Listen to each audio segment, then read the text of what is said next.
আজকে হবে দেশি মুরগির চিকেন পকোড়া। তাড়াতাড়ি কাইটা কর, আমি তার প্যাস্টেজ গুলো রেডি করে নেই। দেশি মুরগির চিকেন পকোড়া, ও তাহলে তো বিরাট ভালো লাগবে যে। ভালো তো লাগবে নি, কিন্তু এই যে পিকনিক করতেছি এ কথা আবার শহীদুলির সাথে বলিস নি তো।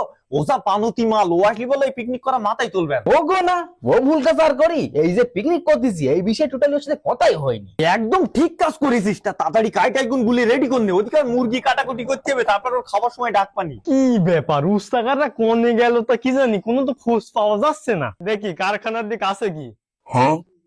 দেখো দিনই বিপদকে বলি কই আসে এ কাগা মুরগি নিশ্চয় দিনের বেলায় ঘুরতে ঘুরতে কারখানার দিকে এইলো, পায়ে সুতো জড়িয়ে গিয়ে জাত পারিনি। এবার জাগা মুরগি এখন রাত হয়ে গিয়ে তারা নিশ্চয় খোঁজ দিবে গে।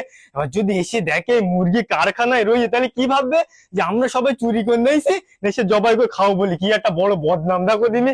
কি এখনো কেউ দেখতে পাইনি, ভালোই ভালোই মুরগিটা খুলে সেট দেই, বদনামের হাতে তো বাঁচবো। যা তুই মনে তুই বাড়ি যা। আরে উস্তাকা তোমরা কেন বসে রয়েছো, ওদিক কি হয়ে জানো? নাও পান খেয়েছি কে? কেন কি হইয়ে? কাকা মুরগি মনে দিনের বেলায় ঘুরতে ঘুরতে কারখানার দিকে এই লেবারটা পায়ে সুতো জড়িয়ে গিয়ে সে আর বাড়ি যেতে পারিনি। আর এখন রাত হয়ে গিয়ে নিশ্চয় জায়গা মুরগি তারা খুঁজ দিবে গিয়ে। আর ওই মুরগি যদি ঠ্যাঙে সুতো বান্ধা অবস্থায় ওই কারখানায় দেখে তারা কি ভাববেন, নিশ্চয়ই আমরা মুরগি চুরি করে নিয়েছি জবাই করে খাবো বলে। কেন সে মুরগি ছেড়ে দিছিস? হ্যাঁ কখন ছেড়ে দিছে, কত বড় একটা বদনামের হাতে বাঁচলাম বলো দিন। নাও পিকনিকের গুষ্টি মারা গেল। শালা ওই মুরগি হাটের থেকে কিনে নিয়েছি চিকেন পকোড়া করবো বলে, আর তুই এসে ছেড়ে দিছিস। সবসময় বেশি মজা তোর আজকে। ওস্তাদ থামো দেখি, চলো মুড়িটা খুঁজে আসি। চল দেখি পাওয়া যায় কি। শালারা পিকনিক করতে গিয়ে কি করতো আমার সাথে তো একটু বলবা, আমি কিছু জানি না, শুধু আমার ধরে ধরে মারবে।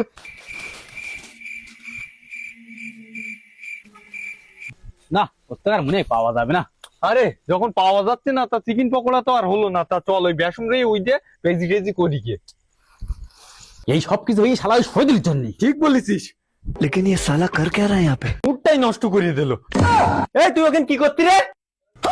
তাহলে তুই এটা বেসম মুখি নাকি কেন? আরে উস্তাকা জানো তো সেলাই কাজ করে বিয়ে হচ্ছে না, তাতে মেয়ের বাড়িতে কালকে দেখতে আসবে, তো শুনেছি নাকি এই বেসম মাগলে মুখে গোলো বাড়ে, ওই জন্য মেখতেছি। না ওস্তাদ চিকেন পকোড়াও গেল পেঁয়াজিও গেল, তা পিকনিকে আবার কি হবে? আরে পিকনিক হবে যখন বলিসি তখন পিকনিক হবে, এইসব না হয় বিরিয়ানি হবে, কিন্তু তার আগে আমাদের একটা কাজ করতে হবে।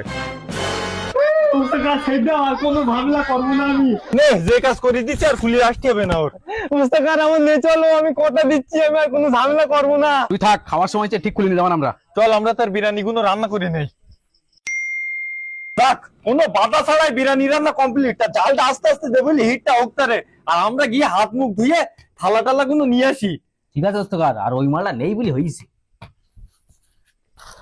শালারা আমার জাতি দেবে না বলে গেটে তালা মেরে রাখা, আমি কি মালদা তো জানি না, গাছ দিয়ে উঠে তাই যাবো, আমার আবার থেকে রাখতে পারে নাকি।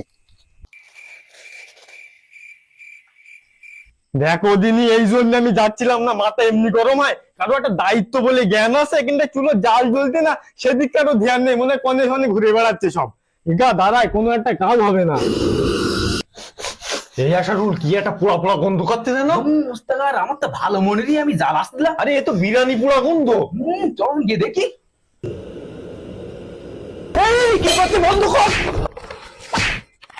তুই এত জোরে জাল দিচ্ছি কেন? জাল দিচ্ছি কেন? চুলোর জাল জ্বলতেন না, তোমরা তো ঘুরে বেড়াচ্ছ, ওই জন্য চুলোর জাল জ্বলাচ্ছিলাম। ওই মানুষের এখন ভালো করার নেই। হ্যাঁ তুমি বিশাল উপকার করেছো, আমরা একে জাল আসতে বিরিয়ানি হিটে দিয়েছি যাতে পুরা না লাগে, আর তুমি না জেনে না শুনে এগিয়ে হুড়মার করে জাল দেখতো। ও আর খাওয়া যাবে, ও তো সব পুড়ি গিয়ে।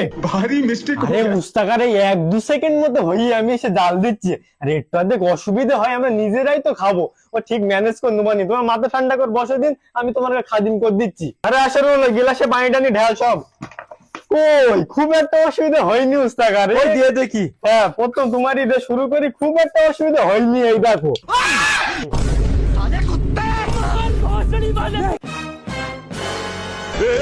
तेरी बहन का